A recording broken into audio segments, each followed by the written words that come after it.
Libertarian is. I hear that all the time. Let me tell you what a libertarian is. Libertarian is someone who says you can be as liberal or as conservative as you want to be. Just don't force others to be like you.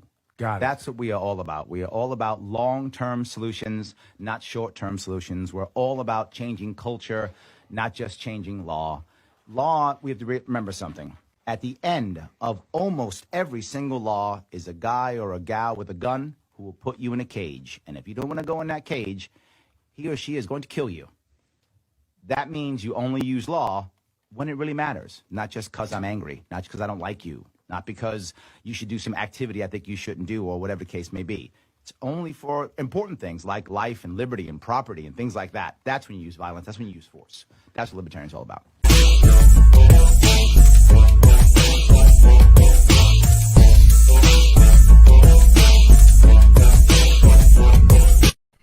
Yes, it is Larry Sharpe. I'm here. It's Libertarians Drinking Coffee live yet again. The brand is strong. I'm not sure he's drinking coffee or not. Is he drinking coffee?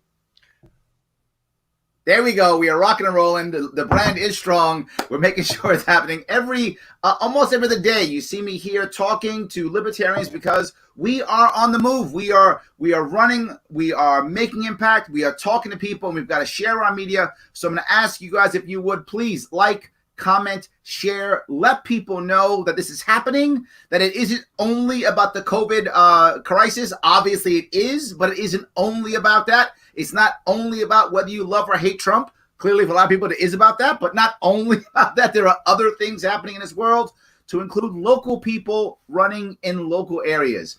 And I am very happy that I have a gentleman today with me who I consider a friend, a brother in arms, a man who's run many times in the past, who's helped me during my campaign, a man right now who's running for state assembly in upstate New York, the Albany area, the man himself, Robert Porter. How are you, sir? I'm great, Larry. Thanks a lot. Of course. Look, for people who don't know you and know what you've been doing, I know that you have been running in the past before. I know that you've been active in the past. Tell us why are you running now and why the state assembly? Well, originally I decided to run because when I moved home from California and I went to the ballot to vote, I actually saw a candidate who was endorsed and on the ballot by every single party. And I couldn't believe that happening in the United States. Yes. And there was no opposition. And you know, as a Marine, as you know, we've traveled to foreign countries and we see how their governments work. Yes, we have. And we see that when you have just one party, the government doesn't work for the people. Absolutely. And for those of you who don't know, to be clear, some of you may not know, in New York State, we have what's called fusion voting, right? And in most states, they don't have that. I think only about 7 states can even do fusion voting, which means you can actually run on multiple lines. So you can run as a libertarian and as a Democrat, a libertarian and a conservative, libertarian and Republican, or insert combo here. And in certain cases, you have people who are running on 4 or 5 lines. They're endorsed by every party. And this is what Bar's talking about. Yeah. And so I got involved with a motorcycle rights organization. And as we were talking about in an upcoming election a few years ago, they mentioned that the person in the 109th Assembly District was not going to run again. Mm-hmm. And so I put my foot in the ring and said, okay, if we want people to listen to motorcyclists and value our rights and our lives as much as everybody else, yep, why not try and get somebody elected into office? And so that was my first time trying to run for office. And being the new guy, both parties actually attacked me on every issue that they could to try and discredit me and try and get me out of running for office. I know that feeling. And that just then said, you know what?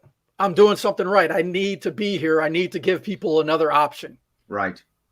I'm very glad to hear that. So let me ask then, with that, what was the motorcycle rights? Was that your number one issue? Is that part of a series of issues? What were your issues? Obviously, COVID has kind of absorbed the news, right? But prior to COVID, what was it really motorcycles? Was that kind of your number one issue, or were there multiple issues you were concerned about? Well, one of the things about motorcyclists is they really want their freedoms. They don't want to be told what to do by anybody else. And most of the motorcyclists, I'd say about at least half of the motorcyclists, are veterans. We can talk about the clubs that started the 1% clubs and who started them, and they were all started after World War II by veterans. Yep, absolutely. And they all bought surplus motorcycles from the government that weren't being used anymore for inexpensive prices because the need wasn't there anymore. Right. And, that's blossomed, and there's so many people out there that ride that just want the freedom of being out of a car, enjoying the scenery, enjoying nature, having fun with their friends. And it's funny you said, the thing I like about the biker community, right? I'm not a biker myself. By the way, my lieutenant governor candidate, Andrew Hollister, from 2018, he's a biker.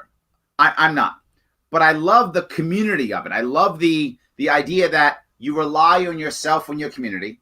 You don't want help from others because you help yourself. There's an entrepreneurial spirit to it. Bikers are the kind of people who want to build their own bike, have their own thing, fix it themselves, learn what's going on. There's a freedom, and there's almost a romantic Americana about it, but it is romantic. It's real. You can feel the idea of honor and belief and honesty. It's a big part of the culture of the bike community, which is why I love it so much. Right. It is a brotherhood and a sisterhood. You see a car broken down on the side of the road, everybody drives by. You see a motorcyclist broken down on the side of the road, even if I'm not riding, I'm going to make sure that they're okay. Yep. Because I know how dangerous it is out there to be on the side of the road in a motorcycle. Sure. You don't have that protection of a car around you. And so, that's what, for me, what it is. And then for the, the sides that, I'm a veteran, and our government, says that they take care of veterans, and they say that they want to do this for veterans. But, ultimately, when it comes down to it, if veterans don't take care of ourselves, the government's not going to do anything for us. Yes, brother. Yes, absolutely. 100%. Yep. And so I've run a couple races. The first time I was attacked by everybody. Everybody tried to discredit me. Then as I got more savvy into the political game and the tricks that they play. And it is a game. You're right. The biggest game is the press, the media. Yes. 100%. They are bought and controlled by the politicians, and vice versa. If you're not the party that they want to get out there and have people listen to, they're not going to talk to you. Yep. So my last campaign, because of you, we got on the ballot, and we got on the ballot late. We got in there in September as opposed to when everybody else was out there. I ran against the county exec. Oh my God, how's that going to go? That's not going to go well. Well, people know my name, so it went better than I anticipated. Oh, that's good. Yeah, sure. I actually got 10% of the vote without spending a dime, without doing any campaigning, without going anywhere. But the most annoying thing was reading an article in the local paper saying that I was a candidate running against the county exec, how they were attacking the county exec for a decision that he made that they didn't like, but endorsed him. But they didn't call me to ask me what I would do or how I would handle things differently. But they put my name in the paper. Well, that's something. It's something. My name was there, but and so I contacted the reporter, and the reporter goes, "Well, generally speaking, the candidates contact us." And I'm like, okay, I've contacted, the editor. I've contacted reporters. I know that before. feeling. Sending out tons of press releases and no one pays attention. Yep. You know who I am because you put me in the article. Yes. you obviously know how to contact me too, Yeah, but you didn't feel the need to for this absolutely. article. So let me move on, right? I get where you're going, and that makes sense. Veterans issues, big deal for you. Motorcycle, big deal for you. Unfair press, big deal for you. Now COVID hits and just kind of absorbs the news cycle and just absorbs our American psyche right now, right? I mean, they're literally showing, the death toll on TV every day like it's Vietnam War. I mean, it's insane what's happening, right? So has that changed your big issues or still the same? My big issues, of course, are still the same. Okay. The VA population, the actual veterans who are in the VA hospitals, those are the ones that have no place else to go. They're generally much older than everybody else. They're at a higher risk across the board to succumb to COVID. Yep. And the governor is stealing respirators and ventilators from upstate New York to bring to New York City that, could be used at the VA. 100%. And so, and actually both my parents were doctors, or actually my mother still practices. She's 88 years old and still practices. Wow, it's hardcore. Most of her patients are younger than she is. So I know a little bit about medicine, and everything that's being said about COVID in the press doesn't match the things that I learned from my parents about diseases, about viruses, and about how these things should progress. And it really scares me that this fear is being mongered by the media and by our government. There has to be something that they're after. So this actually goes back to your media issue, right? Like, so the three pieces you brought up, vets, motorcycle, and media, they're actually, if I'm reading you right, they're actually just bigger now after the COVID virus. They're actually bigger issues for you. Did I read that right? The media is a big issue. You look at social media, and they will set trends in the public, and they will pick out a celebrity that they like or dislike, and it'll be everywhere. It'll be tweeted everywhere. It'll be on Facebook everywhere. It'll be on Instagram everywhere, and all the other social media sites that are out there. Where is the actual on the ground COVID crisis from the social media? Where are all these people that are sick, are hospitalized, that are dying? We have a group out there called Mothers Against Drunk Drivers, because people drive when they're intoxicated, or they shouldn't be driving, and they kill other people. Where are the Mothers Against COVID? If all of these people are dying from this virus, from this disease, this plague, apocalypse, whatever you want to call it, where are all those people complaining about this, and why aren't and demanding the government do more? The government is saying we need to do more, but where's everybody else? So are you saying that you think not that many people are actually dying? Or I'm confused. Are you saying that the numbers that they're putting up are not accurate numbers? Or are you saying that we're not getting how small those numbers are? I'm not sure where you're going with this. Help me out. Well, the thing is I don't know where the media is getting those numbers. Oh, that's what you're saying. Okay. How these numbers are coming. And I just saw that the CDC changed the symptoms for the COVID virus to include more symptoms that, to me, don't match anything that a virus would do to you. Getting dizzy. How does that, match in with being? Oh, I see what you're saying. So this is now, a valid point, but you bring up a valid point, which makes me worry about things in general, right? Like, I've seen that, and I want to be clear before I say what I'm going to say. COVID is a real virus. It's hurting people, and people are dying. Definitely. And for those people who are losing someone, I've lost one, it's horrible. I hope no one loses someone they love. I mean, I have two people who are actually at risk, who are in my area, who I try to support. I hope they don't get it, because it might finish them, because they are both over 80 and at risk. So right. I respect that, and be clear. My worry is things like, for example, the flu deaths this year were very low. There were hardly any flu deaths. Right. Does that mean that those people who died from the flu were mistaken or purposefully linked as COVID deaths when they actually were flu deaths? or something like that. Right now, I don't know, and I don't actually believe it's a conspiracy. This people often go to, well, you're being conspiracy theorist. I don't think it's a conspiracy. I don't think people thought, let's make this virus so we can make the flu look weaker. I don't think that happened. I think people take advantage of a situation that is put in front of them. For example, if I'm the media and I can make sure that COVID virus rates are high, I get more viewers, I get more ad revenue.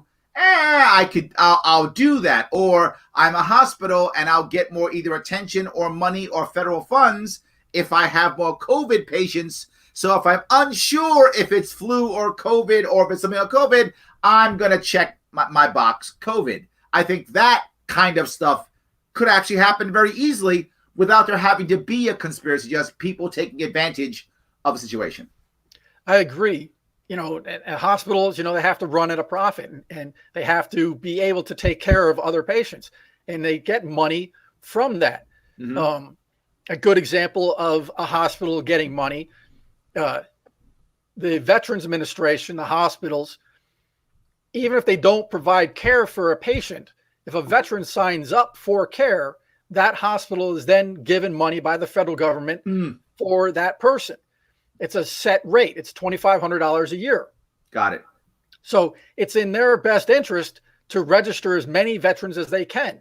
Right. Makes Whether sense. that veteran uses the facilities or not, it's in their best interest to get those people on the rolls. Got it. Now I see. Makes sense. So, yeah. Okay. So I think it's even stronger. Let me go to a kind of not, that's some serious hard stuff. Let's go to something that's not so serious. Let's get off a little bit, right? Okay. Do you have any cool sayings, right? I mean, Trump's got his, build that wall. Bernie had Medicaid for all, right? I tried really hard when I was running for governor to create some type of saying, and most of them didn't work. The best one that really worked was regulate like onions. That wasn't even great, but at least some people got that one. Do you have any of those cool sayings?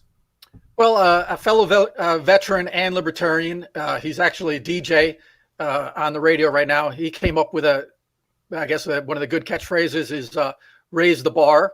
Ooh, I like that. Raise the bar. I'm so going to steal that. Yes. You got to vote for bar. Raise the bar. Tell people why they call you Bar. There's actually a few reasons why they call me Bar. The original is I was a ward of the state. And before I was adopted, my last name was Barr, B-A-R-R. Okay. And being that my parents were doctors, they were able to let me know that at a very young age that I was adopted, and that was my original name. And so it's always been a nickname for me. And amazingly enough, my father, he that adopted me, the nickname for his father, my grandfather, was Big Bar. And so the two just tied in, and Bar became my nickname. And I've had it. I remember the second story. I don't remember the first story. Yeah, well. See that? Now I learned something new about you, man. I didn't know the first story. I didn't know that. It's good. Yeah. There we go. And so we have to raise the bar. It actually got so bad that when I went to graduate high school, the high school had changed my official records to Bar Porter. It's very good. It's very good. My mother actually had to come in with my birth certificate to prove that my name was actually Robert. Look at that. All right. Okay. So, let me, how do we, with this happening, right? With COVID, with us having to do this, with you not being able to, and look, when we ran a campaign, you were out there helping me to make events, all those things. Well, those events are going to be, if not gone, stifled for sure. Some people are still going to be afraid to come out. It's going to change how the events go. How are you going to make impact in your local area now? I mean, you're running around the Albany area, correct? Fortunately for me, my district, the 109th Assembly District, is all within Albany County. Got it. I don't have to go anywhere else, really. And, you know, the way that I think everybody found out about me before was through social media. Mm-hmm. A friend of a friend. Right. And so the last campaign for 109th Assembly District, when I ran against the incumbent, I got 25% of the vote. Wow, that's great. and I spend very little money. I'm opposed to a politician coming out and saying, pay me to be your politician to spend more of your money. Mm-hmm. That's not something that I want to do. I don't want to take your money to get elected to then spend your money. And I look at it as some people want to give you money, Bar. They want to give you some cash because they want you to go up and do some cool things, man. I'm not opposed to that, but I'm not going to sit there and beg on YouTube and say, hey, I'm asking you to donate again and so I can buy another house in Vermont. Okay. So don't buy a house with our money. Instead, buy some ads. Do that instead. Well, I mean, there's a lot of free ads out there. I mean, I think people pay attention more to me sharing your picture, me sharing your post, me telling somebody about you than getting a flyer in the mail, seeing a lawn sign. Mm-hmm. People are sick of seeing all that stuff and they don't pay attention to it. So you think social media really is going to be your thing? That's what you're saying. I'm relying more on social media than the other forms that are out there. Okay. And so, like I said, I got 25% of the vote last time. So if everybody that voted for me was able to bring a +1, one other person to the polls. I like that. +1. One other person to vote for me because of the things that they think that I'm going to do, the changes that I want to make for us, then that's a 50-50 race right there. Raise the bar, bring a +1. +1. I'm liking it. All right. Yeah. Okay. So the issue we're going to have here, right? Though I'm sure you see it. We all see it. It's fear. People are afraid, and they're afraid for all types of reasons, right? They're afraid that the virus is going to kill them. They're afraid that Trump is going to be a king. They're afraid that Biden's going to make people socialist. They're afraid of everything you can imagine. There's tons of fear out there right now, lots of it. And as we talked about earlier, the media is stoking it, right? It is like It's putting coal in the furnace. It's stoking the fear. How do we get around the fear, right? If the average American who's going to vote, right? The average person in Albany is going to vote, right? Albany's a blue city, right? The average person who may lean left is going to go, I'm afraid, let me vote for my Democrat. Or the Republican goes, I'm afraid, let me vote for my Republican. How do we get around that fear? Are we just targeting non-Democrats, Republicans? Or how do we get Republicans who are afraid to come to us, or Democrats who are afraid to come to us? How do we get people who are afraid to not just go back to their old ways, or worse, not even vote, just stay home scared? Well, actually, Albany really isn't that blue. Okay. In the last election, there was a candidate, Cynthia Nixon, who ran against the governor, and she actually won Albany County. She defeated the governor in Albany County. Nice. So I believe that the voters in Albany County, in my district, really aren't happy with the way the government is going right now.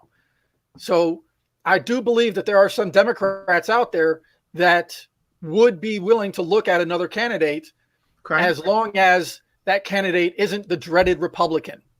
Got it. Okay. Right. Because there are so many people out there that vote party line and won't look at anybody else, won't go anywhere else, because they've been indoctrinated into believing that there's nothing else out there. Yep. So absolutely. I think Albany County is one of the counties in New York where a third party actually has a good chance because they're looking for something else. They're not looking for what the two parties are giving them. So let me then see, are there some obvious niches, people who you think will naturally go, Bob Porter, that's my guy. I heard him, that connected, that's my guy. Are there certain people who you think just obviously will come towards you? Well, it's hard to pick out who's going to come to you. I can only look at the things that I've done and people have responded to me. I went to Hudson Valley Community College for a couple semesters, used my GI Bill. And, there are actually students there who are wondering why I wasn't the professor. Because there are times where I was making more sense than the professors. we're in an economics class, and the professor was expounding, the benefits of socialism and communism and other things. And there was a downturn in the economy in China at the time because the Olympics had just left and unemployment had gone up. And their point of view was, this is a horrible time for an American business to go and make a factory in China. And I sat in the back of the class and I thought about it for a second as you're looking at and thinking about it. And I raised my hand and I said, actually, this is the best time to go to China. And the professor was like, what do you mean? I go, 1, there's no minimum wage. 2, they want to get rid of the unemployment problem. So they're going to give me, as New York tried to give Amazon billions of dollars to come and open a subsidiary here in New York, China would do the same thing for me. And if I said I needed 1,000 workers and I could only pay $10,000, they would give me 2,000 workers because they wanted them off the streets. They wanted them to be employed. And so it's the best time for if a company was to go and open up a business in China. And the professor actually had to think about it and agree with me. So you think students are going to be It's funny because I do hear this often. I hear often that, the young people want something different, but I hear two sides. One, they're going to run to the Bernie socialists, right? And then the other I hear is they're going to run to libertarians because they want a third party. So you think that the local students are a natural niche for you? Well, the students that I talked to were, when you actually talk to them, you don't talk down to them. You don't try and belittle their points of view. Right. And you actually get them to think about what it is they're saying. They start realizing that the libertarian line is a better option than the socialist line, the Bernie Sanders, the main parties, because we encompass more than just any of those other parties do. Sure. All right. So let's assume you grab a couple niches. You're able to get your +1. You raise the bar. That's awesome. My hope is you're going to run to win, and I hope you actually win this damn thing. It'd be amazing if you do. But let's say you don't. Do you have another way to measure what is a win, right? When I ran for governor, very simple. If I lose, I get ballot access. My consolation prize was amazing. Do you have one that's similar, or something that you've decided, what you think a win is? I do a charity event. Okay. And when I walk into a charity event, I walk in without a single donation, with no money, just me. If I walk out of there having influenced one person positively, if I walk out of there with 1 penny, with 1 donation, I've achieved the goal. Okay. So my last time I got 25% of the vote. If I come out with 26% of the vote, I've achieved the goal. I've increased the knowledge of voters to see that there's another party, there's something else out there that they can look for and try and make happen. And so you look at a win, how you're going to measure it is, obviously you want to win the seat. I get it. But if you don't win the seat, you're looking at it as, if you get 26% or more, that's still a win. You've grown. It's obvious. You've won. Well, I would like 26%. I would like 50%. I'd like 100%. Me too. But as long as there is a system in place where there can be other candidates, and I'm on that ballot for the other people, and one person votes for me other than me, because of course I'm going to vote for myself. Right. As long as there's other people voting for me, then I'm going to keep going, because people want that other option, and I'll give them that other option. Good. No, I'm glad to hear that. Is there anything else you want to bring up before we wrap it up? Yeah. Raise the bar and +1. Raise the bar +1. We now have our cool campaign slogans. All right, guys, start making bumper stickers in the Albany area so we can help Bar win this damn thing. Again, for those of you who want more information, go to his Twitter account. It's at abate_Albany. Please be sure to jump on there. And obviously, share, comment, like, let people know that this stuff is important and that it matters and that we have libertarians running everywhere. They're out there. This is a movement. It's working. Let's support each other. And even though Bar doesn't want your money, I want you to give him money anyway because I want him to buy some good Facebook ads. All right, guys, have a good one. Bar, thanks. I appreciate it. Thank you, Larry.